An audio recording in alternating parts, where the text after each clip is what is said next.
You're kneeling beside a river. The water is brown. There are things floating in it you can't identify. You haven't had anything to drink in 2 days, and this is the only water source for miles. So you cup your hands, bring it to your mouth, and drink. That was every single morning for your ancestors, for hundreds of thousands of years. No faucet, no filter, no bottle. Just whatever river or puddle was closest, shared with every animal in the valley. And you had to drink from it or die of thirst. The fact that any of them survived this is one of the most incredible and disgusting stories in human history. And the solution they came up with is so counterintuitive it sounds like a joke. Let's go. The water your ancestors drank was trying to kill them. Not metaphorically, literally. A single mouthful of untreated river water can contain bacteria like E. coli and Salmonella, parasites like Giardia and Cryptosporidium, and in warmer climates, parasitic worms that burrow into your intestines and live there for years. Stagnant water is even worse.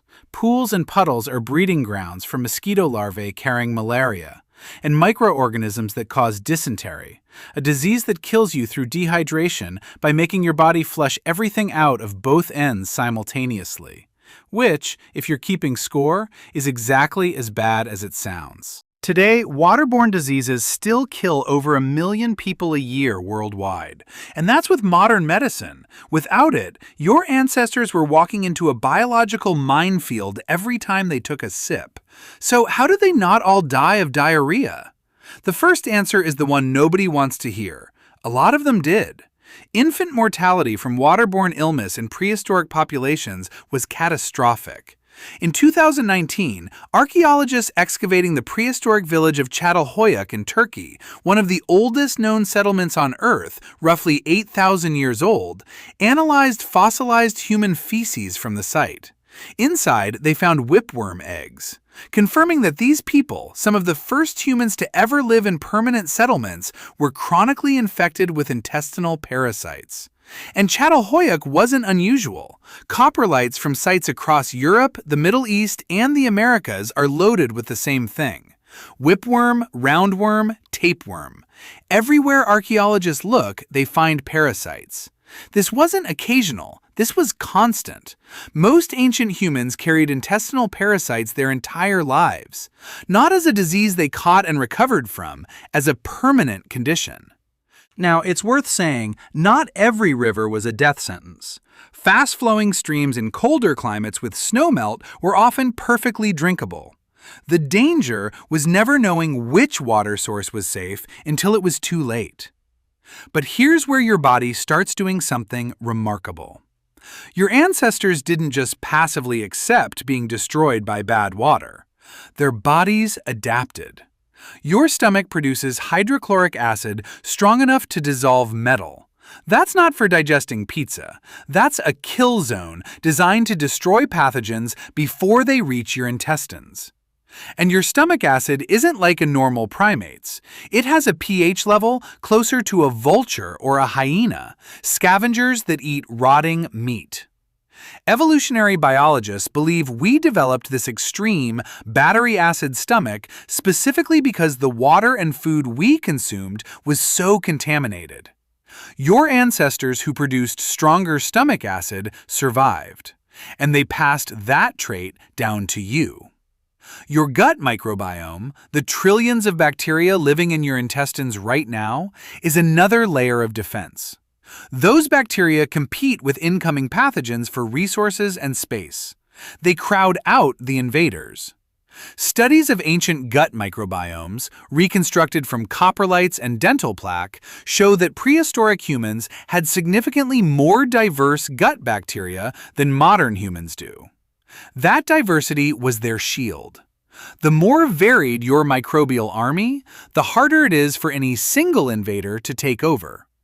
You, sitting here today with your sanitized water and antibacterial soap, have a weaker gut than a caveman who drank from a puddle.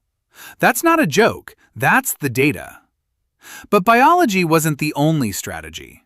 Your ancestors were also surprisingly smart about where they drank. They weren't randomly lapping water from any puddle they found. Hunter-gatherer groups consistently settled near fast-moving streams and natural springs. Running water is significantly safer than standing water because the flow prevents bacteria from concentrating. Springs, where water emerges from underground filtered through layers of rock and sand, are naturally cleaner than surface water. Your ancestors were basically the original water sommeliers. Ah yes, the 8000 BC snowmelt. Crisp, clear, minimal parasites, excellent vintage. This wasn't luck. This was learned behavior passed down through generations. The groups that settled near clean water sources survived. The ones that didn't. And then humans did something that changed everything. They discovered fire.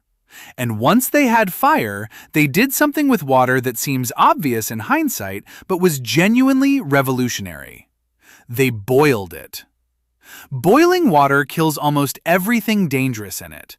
Bacteria, parasites, viruses, all destroyed by sustained heat. Evidence of heated stones being dropped into water containers dates back at least 30,000 years. And once pottery was invented around 20,000 years ago, boiling water became widespread. This is one of those inventions that sounds too simple to matter, but it may have saved more human lives than any medicine ever created. A pot, a fire, and 10 minutes of patience. That turned deadly water into safe water.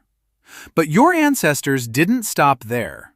They invented an entirely different solution to the contaminated water problem.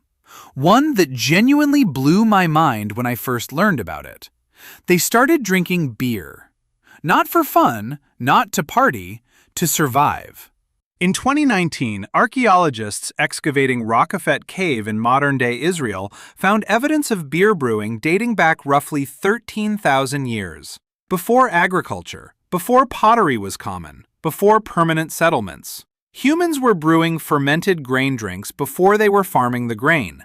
Why? Because the brewing process requires heating the liquid, which kills pathogens. The fermentation produces alcohol, which has antiseptic properties. And the acidic pH of fermented drinks creates an environment where most dangerous microorganisms can't survive. In ancient Mesopotamia and Egypt, beer wasn't a luxury. It was a daily staple. Workers building the pyramids received beer rations, not as a reward, as hydration. Because the beer was safer to drink than the Nile. Think about that. The most iconic structures in human history were built by workers whose primary hydration was beer. Not because they were partying, because the river would have killed them. History's first HR department and their benefits package was just beer. Honestly, not bad. Studies of ancient populations found that in regions where beer became widely available, mortality rates from waterborne illness plummeted. Beer wasn't a luxury, it was a shield against dysentery. It saved millions of lives because clean water didn't exist yet.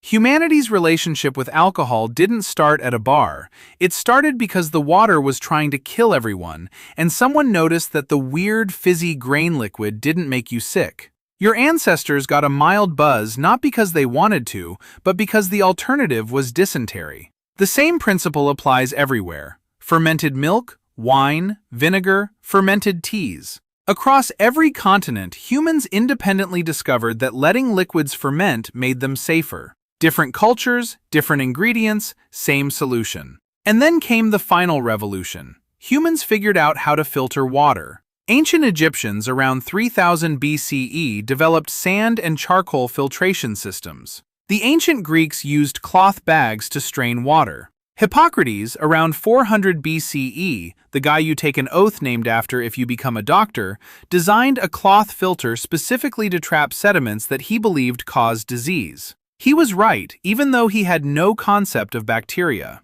By the time of the Roman Empire, water infrastructure had reached a scale that wouldn't be matched for over 1,000 years. Aqueducts carried clean water from mountain springs across hundreds of miles into cities. And when Rome fell, the aqueducts crumbled. Medieval Europe completely forgot the technology existed. For the next 1,000 years, people went back to drinking out of the same rivers they threw their sewage into. Millions died of dysentery and cholera, completely unaware that their ancestors from a millennium ago had already solved the problem. Right now, roughly 2 billion people on Earth still don't have access to safely managed drinking water. A child dies from a waterborne disease approximately every 2 minutes. Not from a new problem, from the oldest problem. The one your ancestors spent 30,000 years solving. We have the solution. We've had it for centuries. We just haven't given it to everyone yet. Every glass of water you drink without thinking is the end product of thousands of generations of humans figuring out, often by dying, how to stop water from killing them. Heated stones in animal skin pouches. Fermented grain in a cave in Israel. Sand filters in Egypt. Aqueducts in Rome. Chlorination plants built in the last century. So next time you turn on your faucet and clean water comes out, remember what that actually is. It's not just plumbing. It's the most recent chapter in a 30,000-year engineering project that started with a caveman dropping a hot rock into a leather pouch full of river water and hoping for the best. You're standing in your kitchen, turning a handle, and 30,000 years of survival pours out. Your ancestors knelt beside brown rivers and drank because they had no choice. You don't even have to think about it. And if you liked this video, you're going to love this one. We made a video about how your ancestors figured out what was safe to eat because the food was trying to kill them too. Click here to watch it next.